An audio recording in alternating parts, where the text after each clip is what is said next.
ಕನ್ನಡದ ಮನಸ್ಸುಗಳಿಗೆ ನಮಸ್ಕಾರ. ದೇಶದ ಅತ್ಯಂತ ಪವಿತ್ರ ಮತ್ತು ಬಿಗಿ ಭದ್ರತೆಯ ತಾಣವಾಗಿರುವ ಅಯೋಧ್ಯೆಯ ರಾಮ ಮಂದಿರದ ಆವರಣದಲ್ಲಿ ಈಗ ಸಂಚಲನವೊಂದು ಸೃಷ್ಟಿಯಾಗಿದೆ. ಶನಿವಾರ ಮಧ್ಯಾಹ್ನ ಕಾಶ್ಮೀರದ ಮೂಲದ ವ್ಯಕ್ತಿಯೊಬ್ಬ ಮಂದಿರದ ಒಳಗೆ ನಮಾಜ್ ಮಾಡಲು ಯತ್ನಿಸಿರುವುದು ಈಗ ಚರ್ಚೆಗಳಿಗೆ ದಾರಿ ಮಾಡಿಕೊಟ್ಟಿದೆ. ಭದ್ರತಾ ಪಡೆಗಳು ಆತನನ್ನ ಬಂಧಿಸಿ ವಿಚಾರಣೆ ನಡೆಸುತ್ತಿವೆ. ಒಂದೆಡೆ ಕುಟುಂಬದವರು ಆತ ಮಾನಸಿಕ ಅಸ್ವಸ್ಥ ಅಂತ ಹೇಳ್ತಾ ಇದ್ರೆ, ಇನ್ನೊಂದೆಡೆ ಇದು ವ್ಯವಸ್ಥಿತ ಪಿತೂರಿಯೇ ಎಂಬ ಅನುಮಾನಗಳು ವ್ಯಕ್ತವಾಗ್ತಾ ಇವೆ. ಏನಿದು ಘಟನೆ? ಮಂದಿರದ ಭದ್ರತೆಯನ್ನ ಭೇದಿಸಿ ಆತ ಒಳಹೊಕ್ಕಿದ್ದು ಹೇಗೆ? ಈ ಬಗ್ಗೆ ಇಲ್ಲಿದೆ ಒಂದು ವಿಶೇಷ ವರದಿ. ಇದು ಈ ಕ್ಷಣದ ಸುದ್ದಿ ವಿಶೇಷ. ನೀವು ನೋಡ್ತಾ ಇದ್ರಿ ಬಿಬಿ ನ್ಯೂಸ್ ಕನ್ನಡ. ನಾನು ಅಕ್ಷತಾ ಕುಲಕರ್ಣಿ. ಅಯೋಧ್ಯೆಯ ರಾಮ ಮಂದಿರ ಇದು ಕೇವಲ ಭಕ್ತಿಯ ಕೇಂದ್ರವಲ್ಲ, ದೇಶದ ಹೈ ಸೆಕ್ಯೂರಿಟಿ ಝೋನ್ಗಳಲ್ಲಿ ಒಂದು. ಇಂತಹ ಜಾಗದಲ್ಲಿ ಶನಿವಾರ ಅಬ್ದುಲ್ ಅಹಮದ್ ಶೇಖ್ ಎಂಬ 55 ವರ್ಷದ ವ್ಯಕ್ತಿ ಸೀತಾ ರಸೋಯಿ ಬಳಿ ನಮಾಜ್ ಮಾಡಲು ಮುಂದಾಗಿದ್ದು ಭದ್ರತಾ ಸಿಬ್ಬಂದಿಯ ಆತಂಕಕ್ಕೆ ಕಾರಣವಾಯಿತು.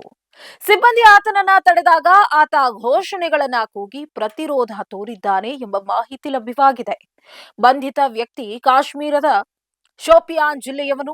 ಆತನ ಬಳಿ ಇದ್ದ ಡ್ರೈ ಫ್ರೂಟ್ಸ್ ಮತ್ತು ಅಜ್ಮೀರ್ಗೆ ತೆರಳುತ್ತಿದ್ದೇನೆ ಎಂಬ ಹೇಳಿಕೆ ತನಿಖಾಧಿಕಾರಿಗಳನ್ನ ಗೊಂದಲಕ್ಕೀಡು ಮಾಡಿದೆ.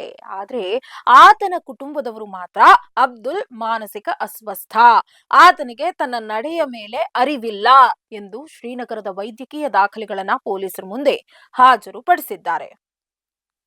ಈ ಘಟನೆ ಹೊರಬೀಳ್ತಾ ಇದ್ದಂತೆ ಸಾರ್ವಜನಿಕ ವಲಯದಲ್ಲಿ ಪರವಿರೋಧದ ಚರ್ಚೆಗಳು ಆರಂಭವಾಗಿವೆ.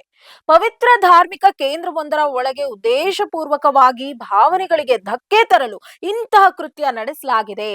ಮಾನಸಿಕ ಅಸ್ವಸ್ಥ ಎಂಬುದು ಕೇವಲ ನೆಪ ಎಂದು ಸಾಮಾಜಿಕ ಜಾಲತಾಣಗಳಲ್ಲಿ ಆಕ್ರೋಶ ವ್ಯಕ್ತವಾಗ್ತಾ ಇದೆ. ಒಬ್ಬ ಅಸ್ವಸ್ಥ ವ್ಯಕ್ತಿಯ ನಡವಳಿಕೆಯನ್ನ ಕೋಮು ದೃಷ್ಟಿಕೋನದಿಂದ ನೋಡಬಾರದು, ಇದು ಆಕಸ್ಮಿಕ ಘಟನೆ ಅಂತ ಇದ್ದಾರೆ ಮತ್ತೊಂದು ಗುಂಪಿನ ನೆಟ್ಟಿಗರು. ಆದ್ರೆ ಸೂಕ್ಷ್ಮ ಪ್ರದೇಶದಲ್ಲಿ ಇಂತಹ ನಡವಳಿಕೆಯು ಅಶಾಂತಿ ಉಂಟು ಮಾಡುವ ಮತ್ತು ಅಂತಾರಾಷ್ಟ್ರೀಯ ಮಟ್ಟದಲ್ಲಿ ಸುದ್ದಿಯಾಗುವ ಸೋಷಿಯಲ್ ಇಂಜಿನಿಯರಿಂಗ್ ಪಿತೂರಿಯ ಭಾಗವಾಗಿರಬಹುದೇ ಎಂಬ ದೃಷ್ಟಿಕೋನದಲ್ಲೂ ತನಿಖೆ ನಡೀತಾ ಇದೆ. ಘಟನೆಯನ್ನ ಗಂಭೀರವಾಗಿ ಪರಿಗಣಿಸಿರುವ ಉತ್ತರ ಪ್ರದೇಶ ಸರ್ಕಾರ ಮತ್ತು ಕೇಂದ್ರ ಗೃಹ ಸಚಿವಾಲಯ ಅಯೋಧ್ಯೆಯಲ್ಲಿ ಹೈ ಅಲರ್ಟ್ ಘೋಷಿಸಿದೆ.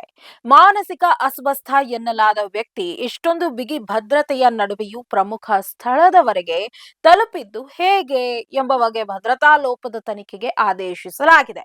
ಇನ್ನು ಮುಂದೆ ಪ್ರತಿಯೊಬ್ಬ ಭಕ್ತನ ಮೇಲೆ ನಿಗಾ ಇಡಲು ಫೇಶಿಯಲ್ ರಿಕಗ್ನಿಷನ್ ಮತ್ತು ಕೃತಕ ಬುದ್ಧಿಮತ್ತೆ ಆಧಾರಿತ ಸಿಸಿಟಿವಿ ಕ್ಯಾಮೆರಾಗಳನ್ನ ಹೆಚ್ಚಿಸಲು ನಿರ್ಧರಿಸಲಾಗಿದೆ. ಸದ್ಯಕ್ಕೆ ಪರಿಸ್ಥಿತಿ ಶಾಂತವಾಗಿದೆ. ಆದ್ರೆ ಅಯೋಧ್ಯೆಯಂತಹ ಸೂಕ್ಷ್ಮ ಪ್ರದೇಶದಲ್ಲಿ ಇಂತಹ ಸಣ್ಣ ಘಟನೆಯು ದೊಡ್ಡ ಪರಿಣಾಮ ಬೀರಬಲ್ಲದು.